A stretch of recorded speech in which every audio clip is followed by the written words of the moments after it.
Hello, Bronco fans and football fans everywhere. Welcome to Broncos Breakdown. This is a show that is everything Broncos and sports topics related. I am your host, Bronco Bill. All right, guys, before I get into the topics, I just want to let everyone know that I may only be doing my show every other week on my YouTube channel, Broncos Breakdown, due to the fact that the Denver Broncos, as well as the entire NFL, is on a what they call a summer break.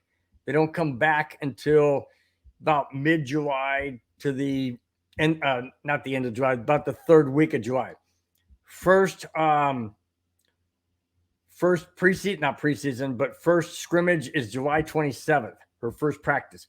So until then, unless something majorly breaks involving the Denver Broncos or something, major in the entire NFL, then I'll be doing my show. Otherwise, it's going to be every other 2 weeks beginning this week. So just wanted to give you guys heads up. After that, once the practices start, and then obviously once through the preseason begins, and obviously through the entire season, I'll be here every week. All right, guys, I just want to give you a heads up. I'm not going anywhere. I'll still be here, but it's summertime. I know you guys are on vacation. A lot of people are doing their summer things. I get that. And that's the same thing with the Denver Broncos and the players that they have. So I just wanted to give you a heads up as to why I may not be here next week for the show. All right, let's get into this. Chris Harris Jr., after 2 seasons with the LA Chargers, it's likely they won't re-sign him. That leaves the door open for the 33-year-old Chris Harris Jr. to possibly return to the Denver Broncos. The depth behind Patrick Surtain, Ronald Darby, and K'Waun Williams is a bit suspect. Harris would be a great, fine addition with his depth and veteran talent. I say absolutely. Absolutely bring him back. Sure. He's going to have to come down, or he's going to have to sign for a lot less than he would really want, but he's 33 years old.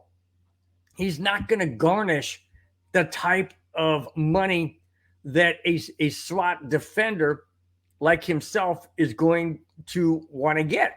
It's just not going to happen. And if the Chargers aren't going to bring him back after being with them for 2 years, he's not going to get a lot of attention elsewhere. Denver would be smart, very, very smart, to bring a Chris Harris Jr. back. He knows how to win a championship. He was on the Broncos championship team. He was Super Bowl 50. He has veteran experience, and he can fill in key situations. And even if he's only used sparingly, his knowledge of the game, his experience of the game can translate, hopefully, that he can put that into these younger players. Now, Patrick Surtain is basically on an island of his own. I mean, the guy's a genius, but he can still learn from a veteran like a Chris Harris Jr. And his knowledge of how to read defenses. If nothing else, be a teammate coach, so to speak. I think it'd be great. I don't know what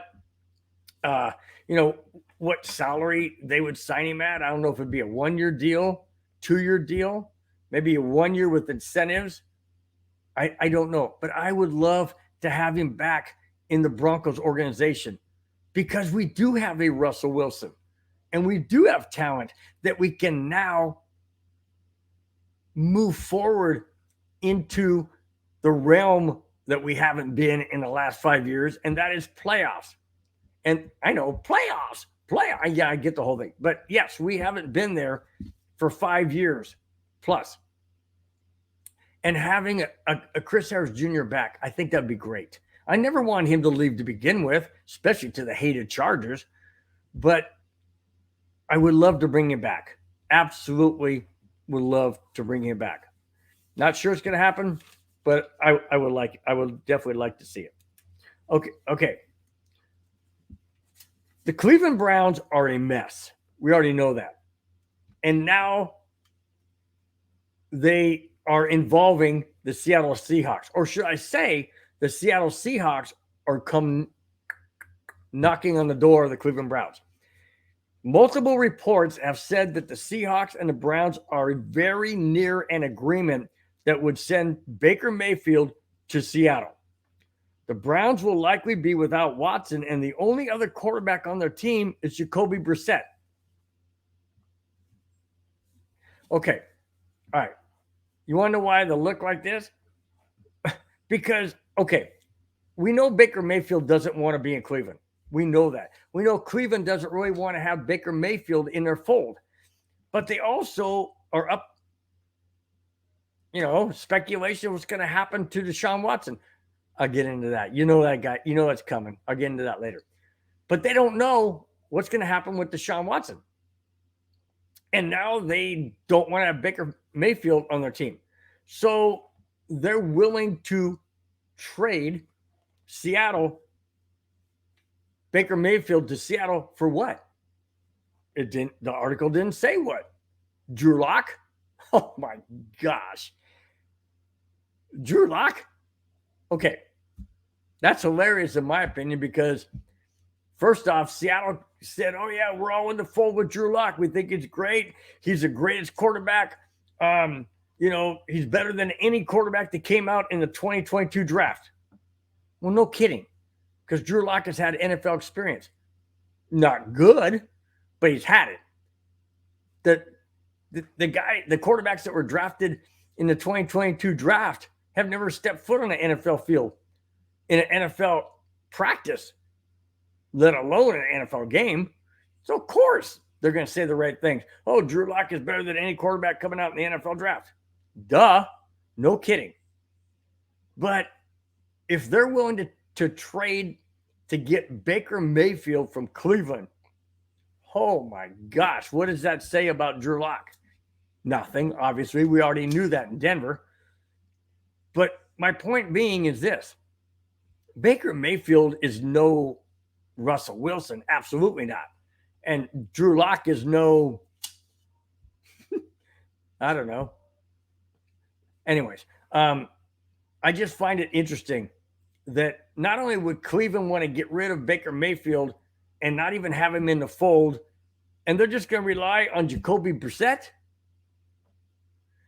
Wow. And then Seattle's going to go to a Baker Mayfield who's a joke in himself, in my opinion. I know a lot of guys like him. I don't know why. He hasn't accomplished, much. A lot of people like Drew Lock too. Again, I don't know why. I just found it interesting that Cleveland, knowing the possibility of an outcome by Deshaun Watson, would be willing to get rid of Baker Mayfield. I know he doesn't want to play there. I get that. I already mentioned that. Doesn't matter. If you're under contract, you're going to have to play.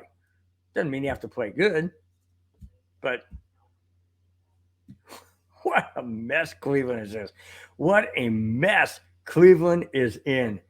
And I'll get to that in a little later because I will. All right. Let's go to, speaking of, Deshaun Watson. There was a leak that had the NFL handing out a 1-year suspension to Deshaun Watson. Main reason for the leak is believed that the NFL wanted the public to know what it had pushed for. Mostly, it's because the arbitrator could reduce the suspension. Now, a lot of people around the NFL media and the people who cover the NFL and different teams, they always want to know what the NFL is going to do in certain situations, like suspensions or fines or reducing draft choices, whatever. In this case, the situation with Deshaun Watson so far is not criminal because the allegations had been dropped in Texas by 2 different courts. So it's not a criminal case at this point. He settled with 20 out of the 24 women who have accused him of sexual misconduct. He settled 20 of the 24 out of court. Again, no criminal allegations so far. 4 of them want to take him to court. It still hasn't gotten there yet. So the NFL season is getting closer and closer day by day. So the NFL has to come up with some type of a suspension, and they want it in the public eye. So they let it leak that they want, and they're going to impose a 1-year suspension for Deshaun Watson. However, the arbitrator could rule for a lesser charge, or not charge, but a lesser suspension. And the reason being is, well, it's the first time it's happened. There's no real proof, hasn't gone to court, whatever. But if the arbitrator does rule in a less of a suspension, the commissioner, Roger Goodell, wanted the public to know that the NFL wanted a full 1-year suspension. And that's why it was leaked. Because they weren't going to come out and say it because the arbitrator hasn't ruled on anything yet. But if it's leaked, whoop, it's out of our control. We didn't say it. We don't know who said it. Wink. Yeah. Okay. They let it happen because they want the public and everybody to know that they wanted him, Deshaun Watson, to have a full 1-year suspension. That's the reason. That's interesting because on the heels of that, the Houston Texans have a lawsuit that's been filed against them for providing a suite at the Houstonian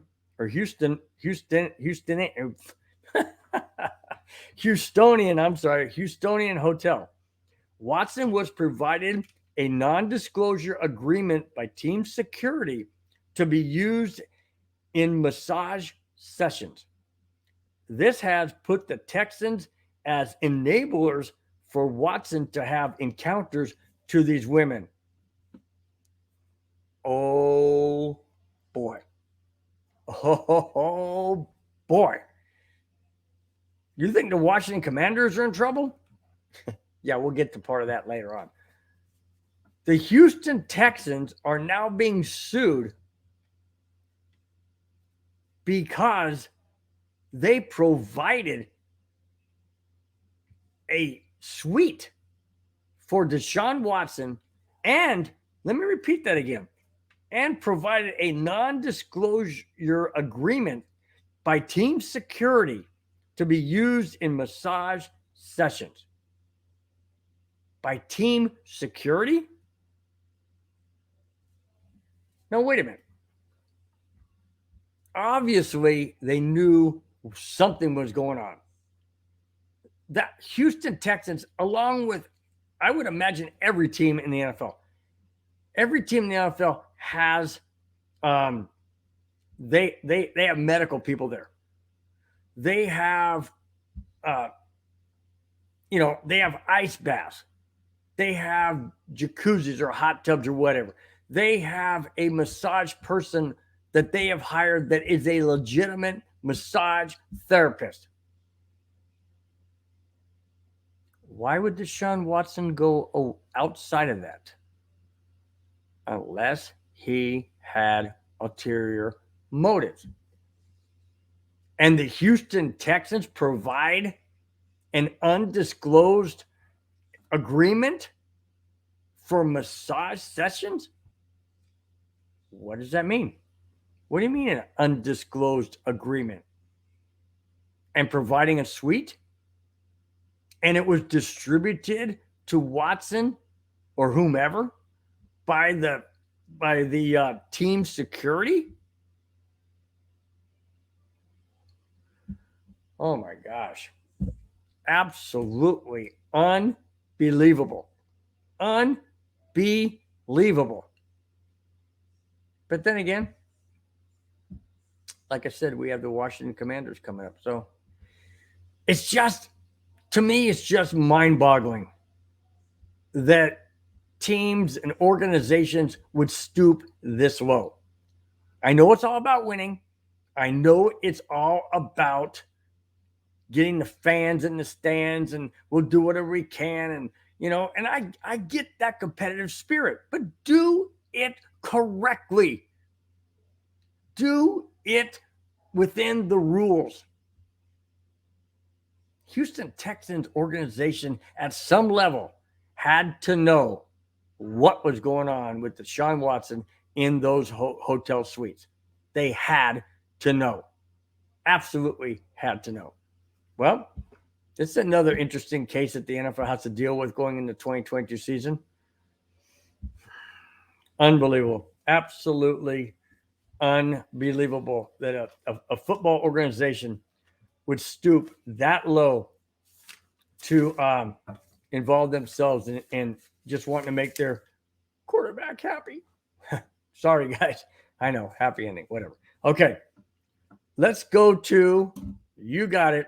Speaking of the jackass of the week.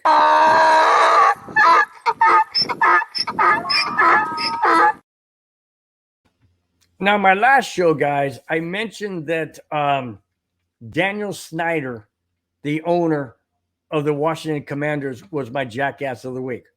Well, he also becomes my first ever back-to-back jackass of the week. But he's really earned it this time. A lot more than last time. He's really doubled down, so to speak.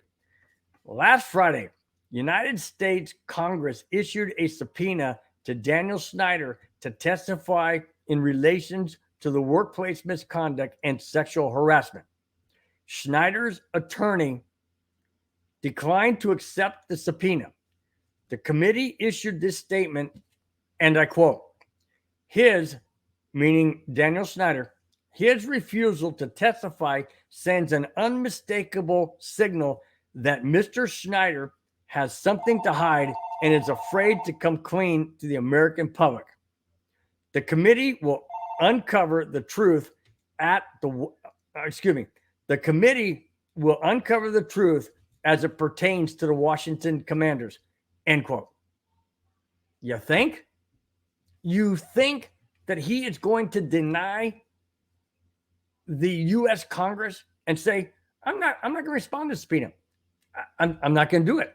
Well, you know what? Roger Goodell was on a Zoom call. Why couldn't Daniel Snyder be on it? Because he has something to hide. And once he takes that oath and says, I place my hand, actually, that's my left hand, place my hand and say to tell the truth, the whole truth, and nothing but the truth, so help me God, guess what? He is now has to tell the truth or he is in contempt of court. And he could also be in perjury. And that's why he won't do it. Because even the U.S. Congress making the statement saying, we know he has something to hide. I've mentioned that many, many times. And I've had so many people say to me, well, just because he doesn't want to say, doesn't want to testify doesn't mean he's guilty. BS. Come on, guys. Don't use that as an excuse. Of course he has something to hide. Absolutely he does. Or why would he not testify? That's my bottom line, guys. He is being arrogant and he's trying to be above the law. Well, guess what? It doesn't work that way. Doesn't work that way. Anyone, from the president on the way down, doesn't work that way. And just because you're an owner of a football team that there's only 32 of, doesn't make you above the law. They're going to find you, buddy. They're going to find you, and they're going to find out. Well, they already know where you are, but what I'm saying is they're going to find what you're hiding. And I don't know why you just don't want to come clean. Just admit, just own up to it. Like I said in my last show, just own up to it. Okay? That's all you got to do. Most of the American people will forgive you. Why not just own up? But the more you do this, the more it proves that you're the jackass of the week. All right. Let's go to Aqib Talib. Now, Aqib Talib is joining an already loaded Amazon Prime Video broadcast for Thursday Night Football coverage this coming season. Talib will join Richard Sherman, Tony Gonzalez, and Ryan Fitzpatrick. Talib will be part of the pregame, halftime, and postgame. Aqib Talib, former Denver Bronco as well as other teams, but former Denver Bronco, is now going to be on the Amazon Thursday night prime show. I think it's great. Aqib Talib is a remarkable football player. And I really think that he's going to add a lot of insight. I mean, look at the names, like I mentioned. Look at the names on there. You have Richard Sherman, not my favorite, Tony Gonzalez, and Ryan Fitzpatrick. Also not my favorite. So I like Tony Gonzalez and, of course, Aqib Talib. I think it's great. I'm going to tune in to see what he has to say. Being a former Bronco, of course, it piques my interest. Definitely want to know what he has to say.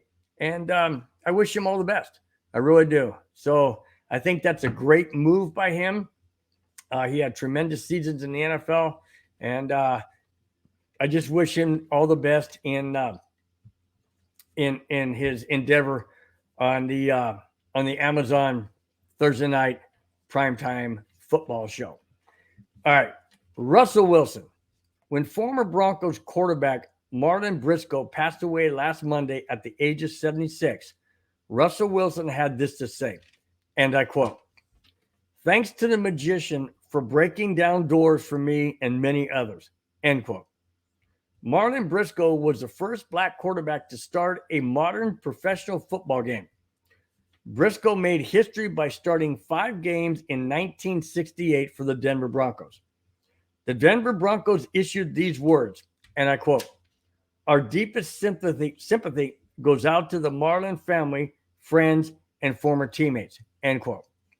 Yes, Marlon Briscoe passed away last week at the age of 76. And yes, he was the first black professional quarterback in the NFL.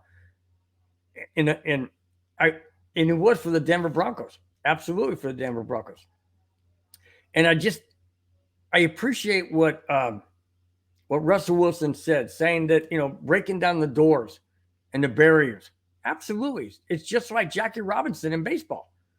You have to have that person to stand up and say, okay, I'm going to try and do something different. I am going to try and make a statement. I am going to try and change the way things are.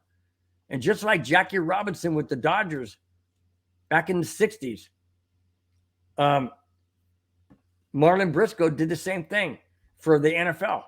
He did it with the Denver Broncos. And albeit he didn't stay on the Denver Broncos after his first year, he was released, but he stayed in the NFL, not as a quarterback, but he stayed in the NFL as a wide receiver. And that is commendable that he made that stand. And even more so that the Denver Broncos took him as their quarterback and had him start 5 games in 1968. That's great.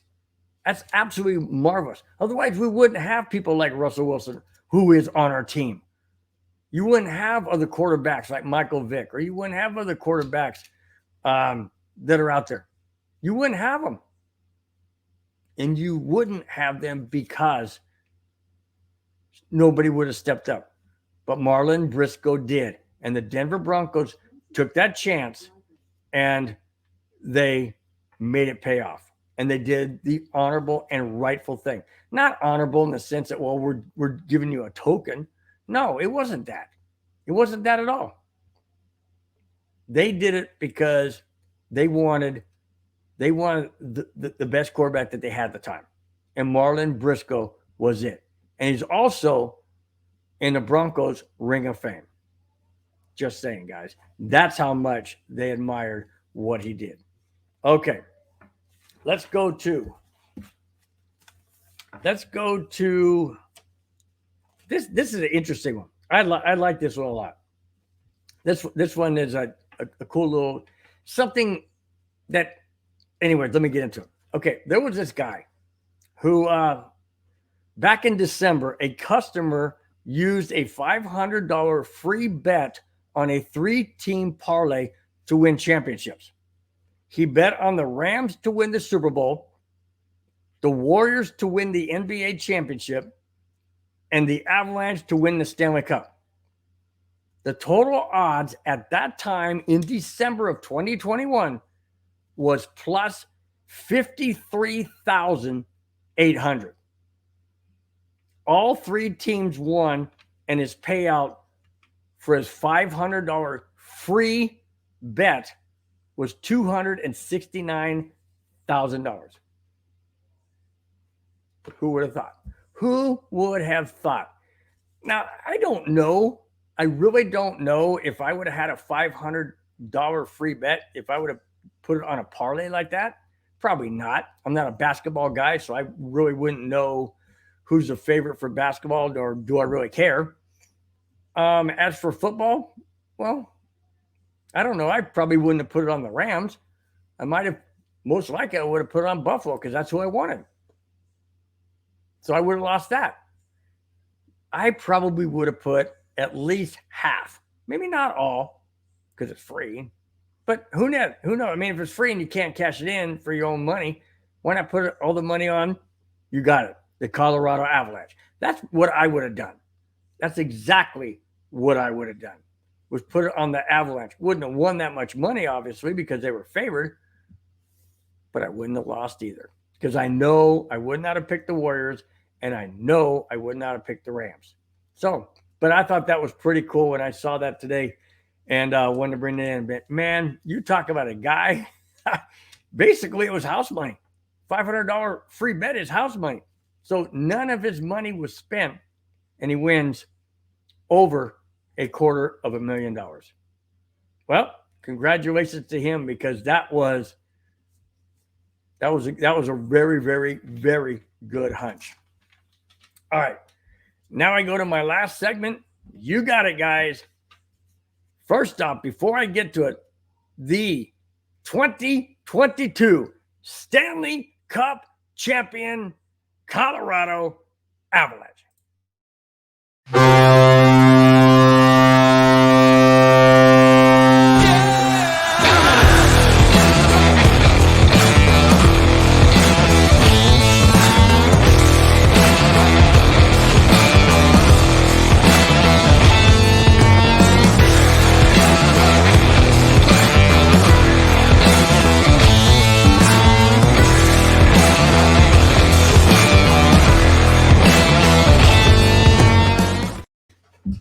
All right, let me adjust, guys. There you go. All right, guys, you got it. This is the Stanley Cup champion Colorado Avalanche update. Here we go. After losing Game 5 at home, Colorado had to travel to Tampa Bay for Game 6. Leading in the series 3-2, they didn't want to have a Game 7. They took care of business and won Game 6 2-1. This was the first Stanley Cup championship in 21 years. Joe Sakic joins John Elway as 2-time champions as a player and also a champion as GM. Also, Cale Makar won the Norris Trophy for Best Defensive Player during the season, Conn Smythe Trophy for Most Valuable Player in the Stanley Cup Finals, and of course, Stanley Cup champion. Oh my gosh. What else can you say? What else can you say? I'm sporting the Avalanche jersey. Obviously I am. And that's why it's reversed. Normally I have a Bronco jersey or shirt on and an Avalanche hat. It's reversed because it has to be. It has to be reversed because the Stanley Cup champions are the Colorado Avalanche, and the Stanley Cup comes back to Denver. What a great game. What a tremendous season. What an outstanding playoff series. They went 20-4. 20-4 in the Stanley Cup playoffs. All 4 rounds. They lost twice to St. Louis, and they lost twice to Tampa Bay. That's it, guys. That is it.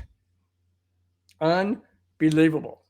Incredible, outstanding, remarkable. Any other words you want to throw in there is absolutely okay with me, because that is exactly what they were. Darcy Kemper played out of his mind in game 6. The defense showed up. The speed showed up. The game plan was spot on. And the Colorado Avalanche are the 2022 Stanley Cup champions and have a chance to repeat next year. Before I go out, I want to say one question. This was something that was brought up, and it was only brought up because it's brought up by a very prominent beer company in Colorado who makes beer out of Golden, Colorado. Here it is. Coors is making a commemorative Coors Light to honor the Colorado Avalanche championship of the 2022 Stanley Cup. They are going to use the ice from Ball Arena for their beer. My question to you is, would you drink it? My answer, absolutely. Absolutely. And here's the reason. People say, oh, what if it's got this in it or that? Hey, you got to boil the water. You have to boil the water. You have to boil the hops. You have to boil the grains. And you don't boil it in air. You boil it in water. So if they use the ice from Ball Arena, so what? I look at it this way. You know what? You hear the old saying, I'm going to drink the Kool-Aid. Guess what? I'm a Avs fan inside and out. And I would absolutely love to have a commemorative Coors Light beer made from the Ball Arena ice. Absolutely. I don't know if it's going to be, it probably won't be shipped out of Colorado. I'm in Southern California, but it probably won't be shipped out of Colorado. But if I can get my hands on one can, I will cherish that one can. I'll drink it. Absolutely. Absolutely, I will. You bet. And I'll drink it in honor of the Colorado Avalanche winning the Stanley Cup in 2022. That's it, guys. That's all I have. Thanks for watching. Thanks for subscribing. If you haven't, please subscribe. Click the like button down below. Let me know what you think in the comments. I greatly appreciate it. Greatly, greatly appreciate it. Until a week from Tuesday, unless there's major news breaking, I will talk to you in 2 weeks. Until then, guys, have a wonderful, wonderful week. Enjoy your summer, and we will talk to you then. Until then, thanks a lot, guys. Talk to you soon. Bye-bye.